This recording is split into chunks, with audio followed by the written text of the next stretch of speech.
വേനലിന്റെ തുടക്കത്തിൽ തന്നെ കേരളം വറചട്ടിയിലേക്ക് വീണിരിക്കുകയാണിപ്പോൾ. പകൽ താപനില കൂടുന്ന സാഹചര്യത്തിൽ ഫെബ്രുവരിയോടെ അത്യുഷ്ണത്തിന് സാധ്യതയെന്ന മുന്നറിയിപ്പും ഇപ്പോൾ നിലനിൽക്കുന്നുണ്ട്.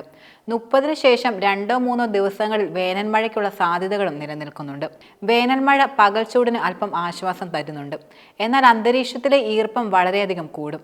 ഇത് പ്രധാനമായും ശരീരത്തിൽ അനുഭവവേദ്യമാകുന്ന ചൂട് കൂട്ടുകയും ഉഷ്ണരോഗങ്ങൾക്ക് ഇടയാക്കുകയും ചെയ്യുമെന്നാണ് നിലനിൽക്കുന്ന മുന്നറിയിപ്പ് എന്നത്. ഇന്ത്യൻ ഉപഭൂഖണ്ഡത്തിലും ബംഗാൾ ഉൾക്കടലിലും അറബിക്കടലിലും അതിമർദ്ദ മേഖലയുടെ സാന്നിധ്യമാണ് ഇപ്പോൾ ഉള്ളത്. എന്നാൽ രൂപപ്പെടുന്ന കിഴക്കൻ ഉഷ്ണക്കാറ്റ് കേരളത്തിലേക്ക് വീശിയടിക്കാനും സമുദ്ര താപനിലയിലും 1-2 ഡിഗ്രി സെൽഷ്യസ് ഉയർന്നു നിൽക്കുമെന്നും കസാറ്റ് റാഡർ ഗവേഷണ കേന്ദ്ര ഡയറക്ടർ ഡോക്ടർ എസ് അഭിലാഷ് ചൂണ്ടിക്കാട്ടുകയുണ്ടായി. പുലർച്ചെ തണുപ്പ് അനുഭവപ്പെടുന്ന ജനുവരിയിൽ പോലും പകൽ താപനില 40 ഡിഗ്രി സെൽഷ്യസിലേക്ക് അടുത്തിരിക്കുകയാണ്.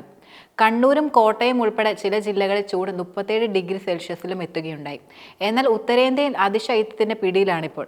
പുലർച്ചെ തണുപ്പും പിന്നീട് സന്ധ്യ വരെ കൊടും ചൂടും അനുഭവപ്പെടുന്നത് ആരോഗ്യരംഗത്തും വലിയ തോതിലുള്ള ആശങ്കയാണ് ഉയർത്തുന്നത്. ദക്ഷിണേന്ത്യയിൽ നിന്ന് തുലാവർഷം ഇന്നലെയാണ് പൂർണ്ണമായി പിൻവാങ്ങിയതെന്നും കേന്ദ്ര കാലാവസ്ഥാ വകുപ്പ് വ്യക്തമാക്കുന്നുണ്ട്. 30-ന് പത്തനംതിട്ട, ഇടുക്കി ജില്ലകളിൽ വേനൽമഴയുടെ യെല്ലോ അലർട്ട് പ്രഖ്യാപിക്കുകയും ചെയ്തിരുന്നു. ഇടുക്കി ജില്ലകളിൽ വേനൽമഴയുടെ യെല്ലോ അലർട്ടും പ്രഖ്യാപിക്കുന്നുണ്ട്. രാജ്യത്തെ തന്നെ ഏറ്റവും കൂടിയ താപനിലയാണ് കേരളത്തിൽ ഇപ്പോൾ അനുഭവപ്പെട്ടുകൊണ്ടിരിക്കുന്നത്. കേന്ദ്ര കാലാവസ്ഥാ വിഭാഗത്തിന്റെ അറിയിപ്പുകൾ അനുസരിച്ച് കണ്ണൂർ വിമാനത്താവളത്തിൽ കഴിഞ്ഞ 24-ന് രേഖപ്പെടുത്തിയ 36.6 ഡിഗ്രി സെൽഷ്യസ് രാജ്യത്തെ ഏറ്റവും ഉയർന്ന തോതിലായിരുന്നു.